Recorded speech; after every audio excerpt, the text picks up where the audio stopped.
This video covers the concepts of exergonic and endergonic reactions that are coupled in a biological system with the concept of Gibbs free energy. The example is ATPase enzymes. This is a figure from the OpenStax Biology 2E textbook that's free online. Here in the y-axis is Gibbs free energy.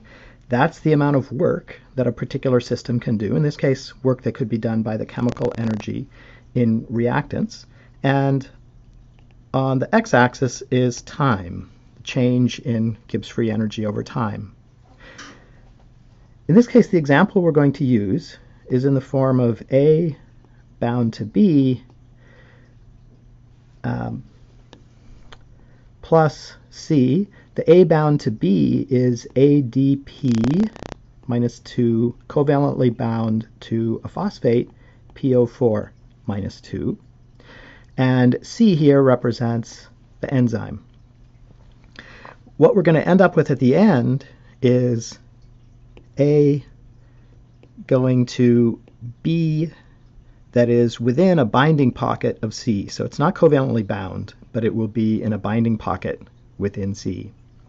That will be ADP minus 2 with the enzyme and having a binding pocket with free phosphate, PO4 minus 2. Now to get there, we need an activation energy. That's the difference between the Gibbs free energy here and a transition state up at the top. The transition state, in this case, will be ADP, still covalently bound to the phosphate, but with that bond being stretched.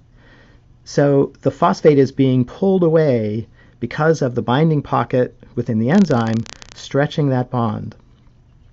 That takes energy to do because in that covalent bond the electrons are being shared, and pulling these apart means you're pulling negative charge away from the positively charged nucleus of the atoms. Once that transition state is reached, in which the enzyme is pulling these apart, we shift down to the new state in which the enzyme has phosphate in a binding pocket and ADP is escaping. So let's do this in a bit of a sketch to try and get conceptually what might be going on. So I'm going to do a binding pocket here and here. This binding pocket represents the one that will hold ATP, and this binding pocket represents two reactants. We aren't going to worry about the reactants right now, but I'm going to make them two monosaccharides, maybe two glucoses. So we'll come back to A and B. This is our enzyme. So ATP binds, and we have ADP minus 2 and PO4 minus 2 still covalently bound together.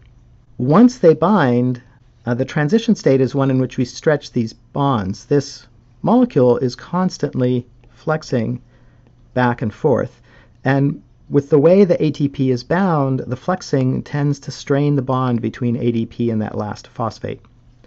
So at some point, we're past the transition state, and we wind up with an ADP minus 2 that is no longer bound, and it is strongly repelled by the PO4 minus 2. These minus 2 and minus 2 charges mean that as soon as you break that covalent bond, if the ADP is not held physically in place by the structure of the enzyme, it's repelled.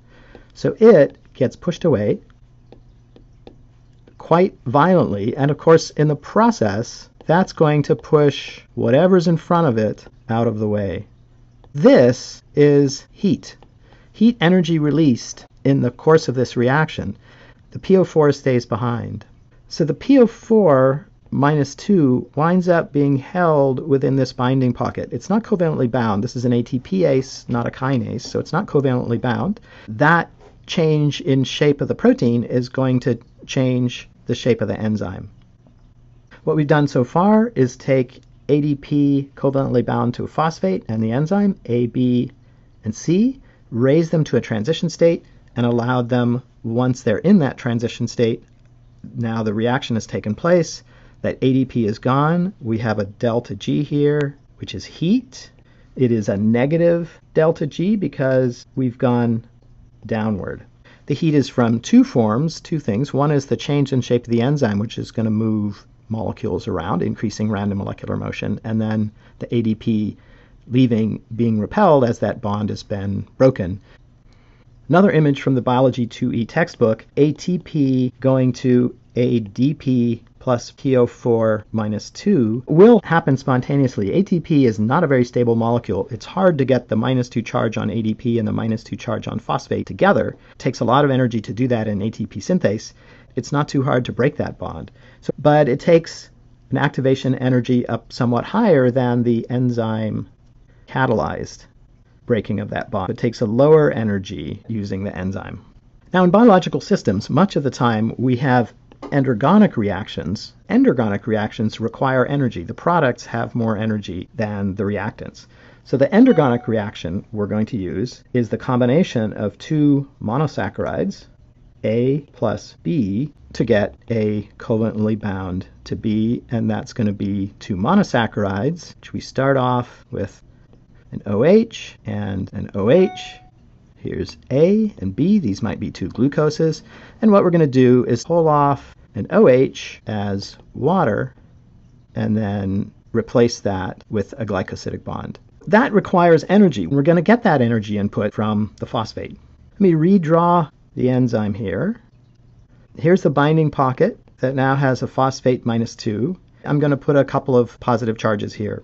Here's one of our monosaccharides. Here's the other monosaccharide, an OH and an OH. We're going to end up with a disaccharide in which we have A and B covalently bound. Once we've passed the transition state of losing ADP, this PO4 can change the shape of this enzyme. As you might guess, those negative charges and positive charges will attract each other, forcing A and B together.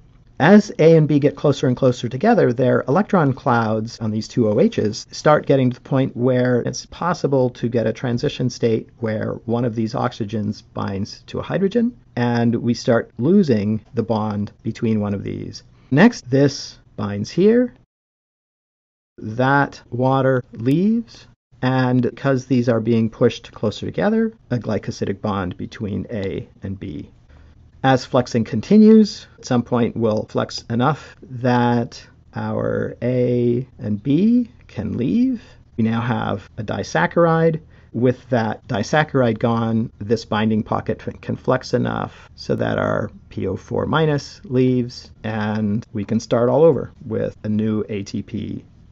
So how do we think of these as coupled reactions with the Gibbs free energy diagram? Well, we have two reactions. One is exergonic, in which we started with ATP plus an enzyme, got to a transition state here, and wound up with ADP plus an enzyme that has a phosphate, not covalently bound to it, but in a binding pocket.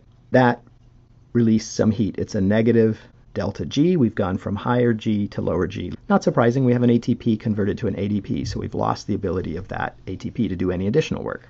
And then there's an endergonic reaction that starts with a lower G, two monosaccharides, A plus B, and it requires an activation energy. Again, we have to get them to a transition state. The transition state in this case is getting those two OHs, those two hydroxyls, near each other and forcing them so closely together that a water molecule can form and the remaining oxygen can bind to the other monosaccharide.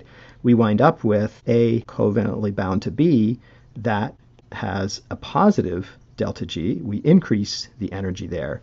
That positive delta G, though, is less than the decrease delta G from the ATP. We've coupled these two reactions. We've used the energy in that last phosphate bond in order to create a glycosidic bond between two monosaccharides.